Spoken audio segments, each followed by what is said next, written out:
은혜로우신 주님, 한 주간 지켜주셔서 감사드립니다. 오늘을 또한 허락해 주셔서 감사를 드립니다. 이 시간 먼저 어제의 날을 자복하며 회개의 기도를 드립니다. 저희들의 신앙을 돌아봅니다. 눈에 보이는 것을 쫓아 이 땅에 매인 삶을 살아가는 저희를 긍휼히 여겨 주시옵소서. 눈에 보이지 않지만 살아계신 하나님을 바라보고 믿는 신앙을 갖게 하여 주시옵소서.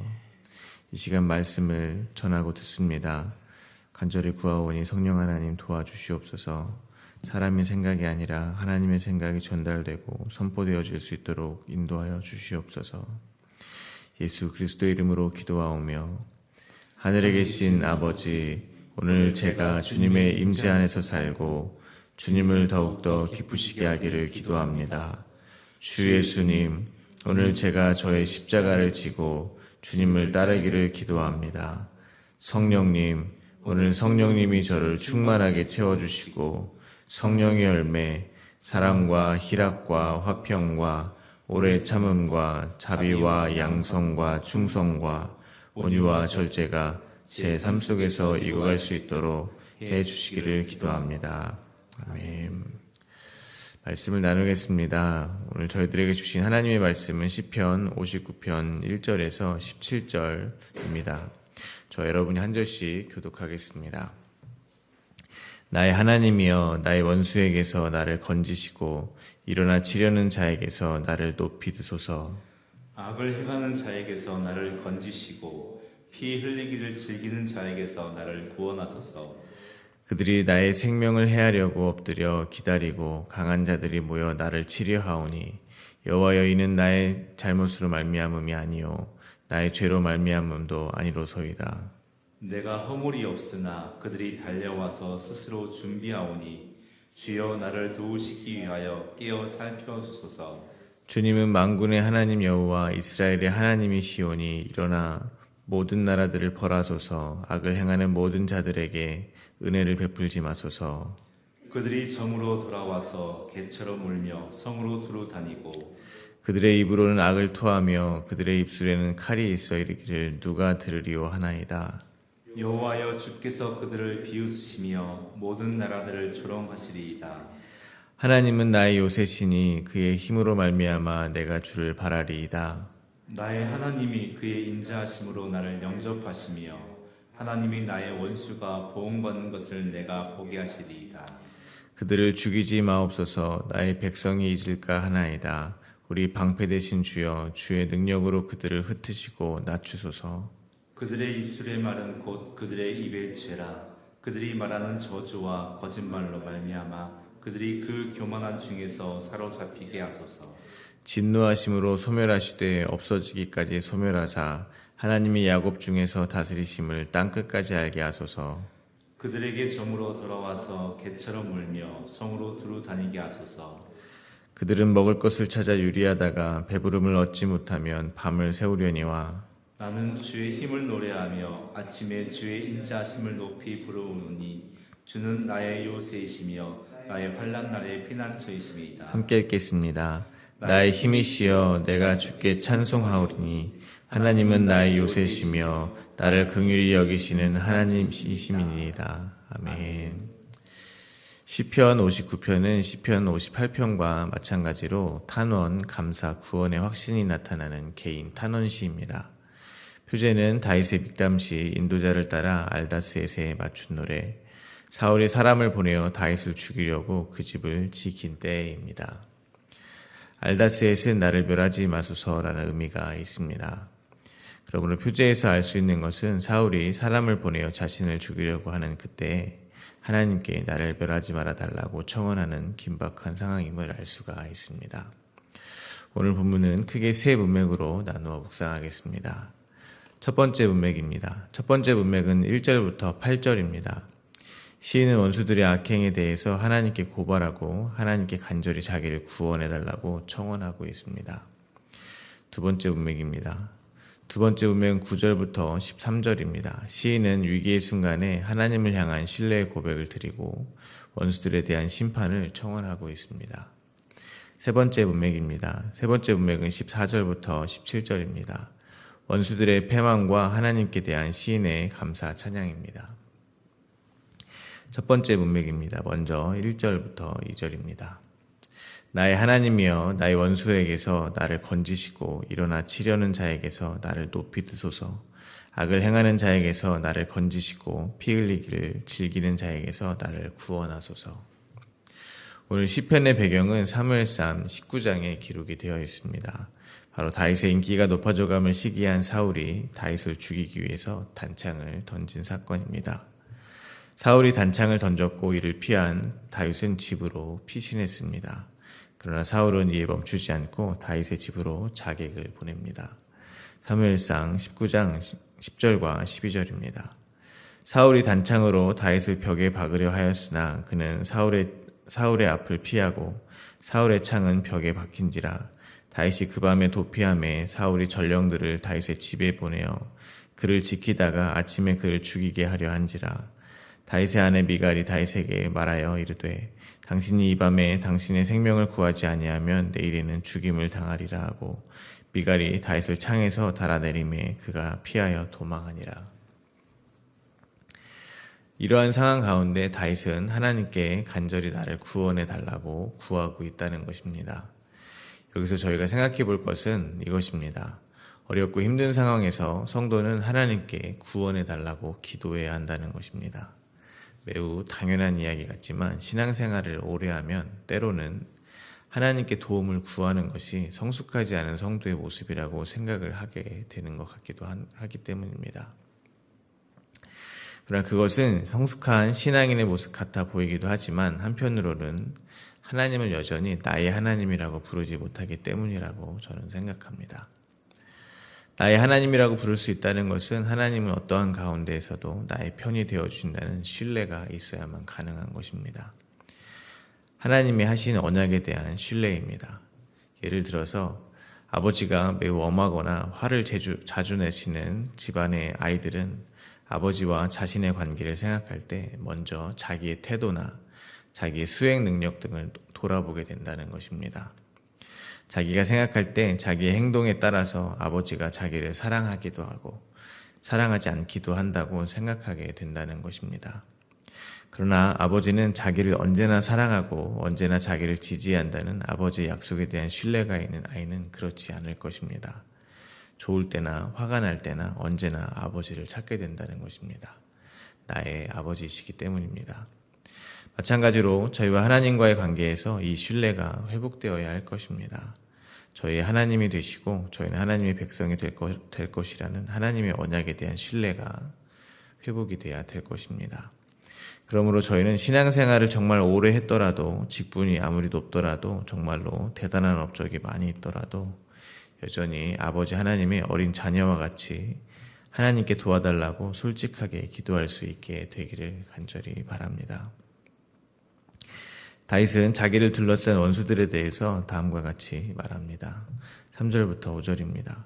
그들이 나의 생명을 해하려고 엎드려 기다리고 강한 자들이 모여 나를 치려 하오니 여호와여 이는 나의 잘못으로 말미암음이 아니요 나의 죄로 말미암음도 아니로소이다. 내가 허물이 없으나 그들이 달려와서 스스로 준비하오니 주여 나를 도우시기 위하여 깨어 살펴주소서. 주님은 만군의 여호와 이스라엘의 하나님이시오니 일어나 모든 나라들을 벌하소서.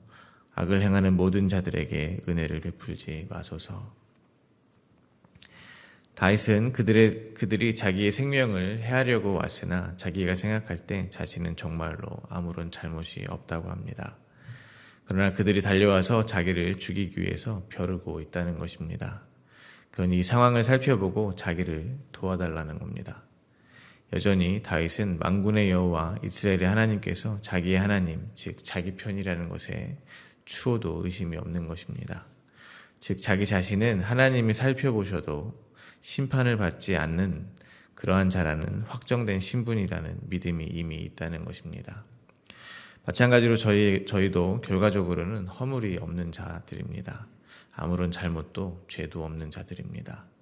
왜냐하면 예수님께서 십자가 위에서 이미 저희의 모든 죄를 용서해 주셨기 때문입니다. 저희도 그러한 확정된 신분이 있다는 것입니다.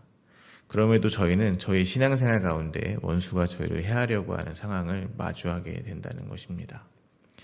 그 이유는 오늘 본문 11절에도 나오지만 하나님의 은혜를 잊지 않기 위해서입니다.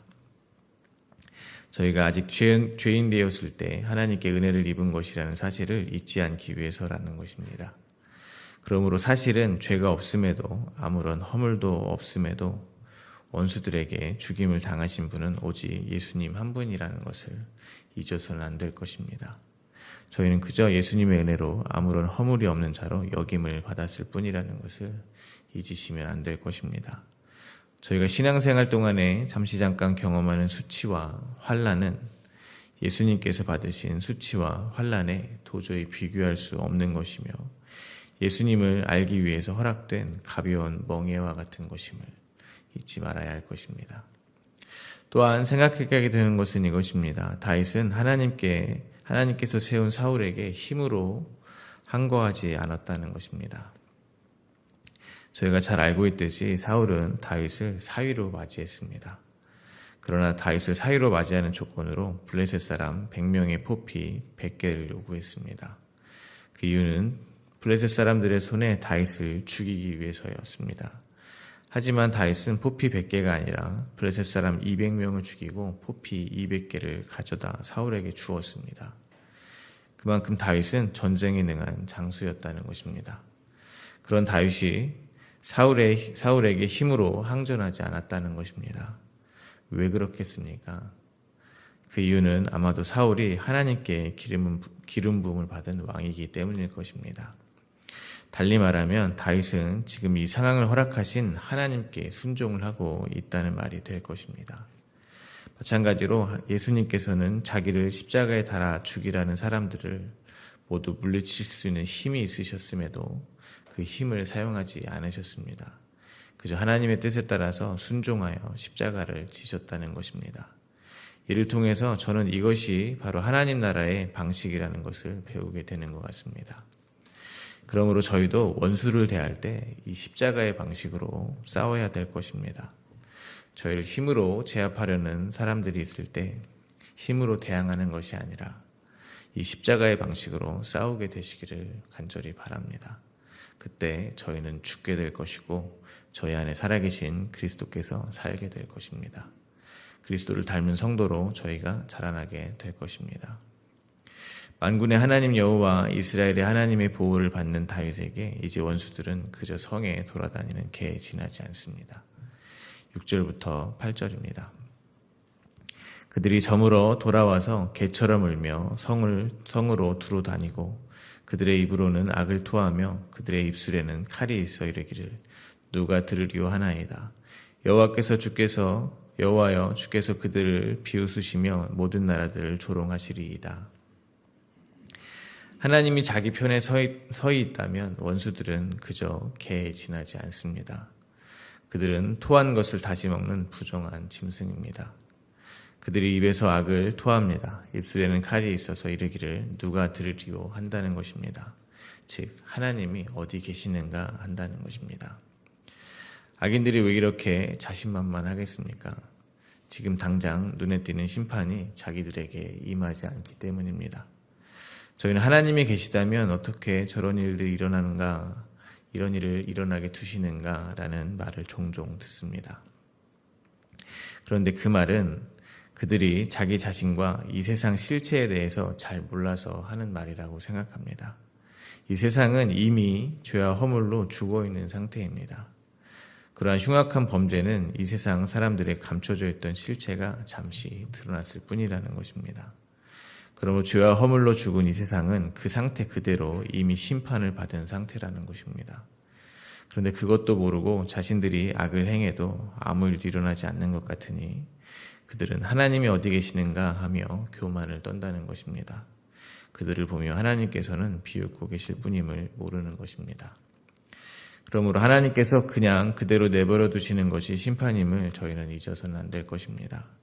요한복음 3장 18절 말씀입니다. 그를 믿는 자는 심판을 받지 아니하는 것이요 믿지 아니하는 자는 하나님의 독생자의 이름을 믿지 아니하므로 벌써 심판을 받은 것이니라.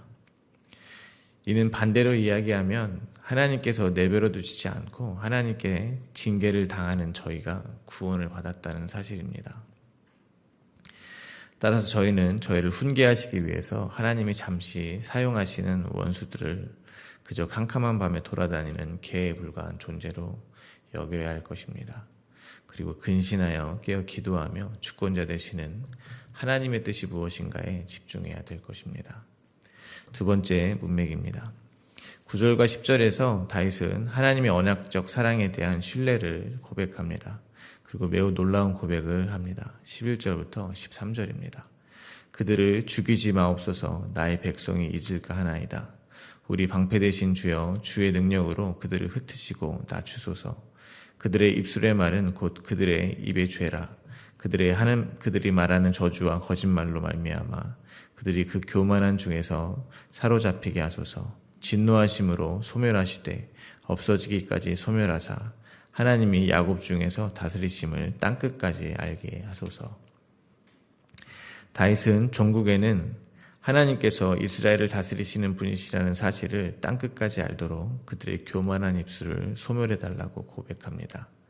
그러나 당장 그들을 죽이지 말라고 고백을 하는 것입니다. 그 이유가 이스라엘 백성들이 하나님을 잊지 않기 위함이라는 것입니다. 이를 통해서 저희는 또한 깨닫게 되기를 바랍니다. 다윗은 지금 원수보다 더 두려운 것이 있다는 것입니다. 바로 하나님을 잊고 살아가는 것입니다. 원수는 분명 하나님께서 소멸해야 하는 교만한 악인들입니다. 그러나 자신을 포함한 이스라엘 백성들도 하나님을 잊어버리는 순간 저주와 거짓말이 넘쳐나는 교만한 입술이 될 것임을 고백하고 있는 것입니다. 그러니 원수를 모두 멸하지는 말고 살려둘라는 것입니다. 하나님을 잊지 않기 위함입니다. 저희도 이러한 믿음이 생기기를 바랍니다. 하나님을 잊지 않고 살기를, 즉 하나님을 기억하기를 간절히 소망하기를 바랍니다. 결코 나를 버리지 않으실 것이라는 하나님에 대한 절대적인 신뢰, 그리고 나는 하나님께서 원수를 보내셔서 두 손 두 발 들게 하지 않으면 바로 교만해지는 그런 연약한 피조물이라는 진실된 고백을 할 수 있게 되기를 바랍니다. 그래서 인생의 모든 환난을 피하기만을 기도하는 것이 아니라 환난을 허락하시더라도 부디 하나님을 더 깊이 알게 해달라고 주님께 기도할 수 있게 되기를 바랍니다. 마지막 세 번째 문맥입니다. 14절과 15절입니다. 그들에게 저물어 돌아와서 개처럼 울며 성으로 두루 다니게 하소서. 그들은 먹을 것을 찾아 유리하다가 배부름을 얻지 못하면 밤을 새우려니와. 오늘 본문의 배경을 다시 한번 생각합니다. 사울이 보낸 자객들을 피해서 집에 숨어 있는 다윗입니다. 집은 사람들이 가장 자기의 무장을 다 내려놓고 쉬는 공간입니다. 심리적으로 가장 안전하며 편안한 곳입니다. 그러나 그의 집은 원수들로 인하여 동굴이 되었습니다. 하지만 다윗은 하나님의 언약을 굳게 믿었습니다. 이제 자기를 죽이려는 사울의 시도가 내 집과 내 나라가 하나님 앞에서 영원히 보존되고 왕위가 영원히 경고하리라는 하나님의 언약을 결코 취소할 수 없다는 사실을 믿게 된 것입니다. 그래서 다윗은 담대합니다. 그들은 저녁이면 돌아와 성을 배회하는 개처럼 그냥 돌아다니게 내버려 두라는 것입니다. 어차피 그들은 그들의 목적, 즉 다윗을 죽이지 못할 것이기 때문입니다. 마찬가지로 저희도 환난의 시간에 이러한 담대함이 생기시기를 바랍니다. 세상 끝까지 저희와 함께 하시겠다 약속하신 하나님의 언약을 신뢰하고 하나님의 허락이 없으면 저희의 털끝이라도 건들 수 있는 것은 이 세상에 아무것도 없음을 기억하시기를 바랍니다. 다윗은 이제 주님을 찬송합니다. 16절과 17절입니다. 나는 주의 힘을 노래하며 아침에 주의 인자하심을 높이 부르오리니 주는 나의 요새시며 나의 환난 날의 피난처심이니이다. 나의 힘이시여 내가 주께 찬송하오리니 하나님은 나의 요새시며 나를 긍휼히 여기시는 하나님이심이니이다. 다윗은 이제 주님을 찬송하기로 작정합니다. 아침에 주의 신실하심을 노래하겠다고 고백합니다. 자기를 죽이려고 하는 자들이 밤을 새워봤자 아무것도 하지 못하고 새 아침은 어김없이 밝아올 것이라는 확신이 있는 것입니다. 왜냐하면 하나님께서 환난날에 피난처가 되어주셨기 때문입니다. 하나님과 함께하니 동굴 같던 집은 다시 요새가 되었습니다. 다윗의 시편을 묵상하며 깨닫게 되는 것이 있습니다. 다윗은 먼저 납득할 수 없는 그러나 치명적인 위협에 늘 처하게 됩니다. 그러나 다윗은 그때마다 자기에게 기름을 부어주셨던 하나님의 언약을 기억하게 된다는 것입니다.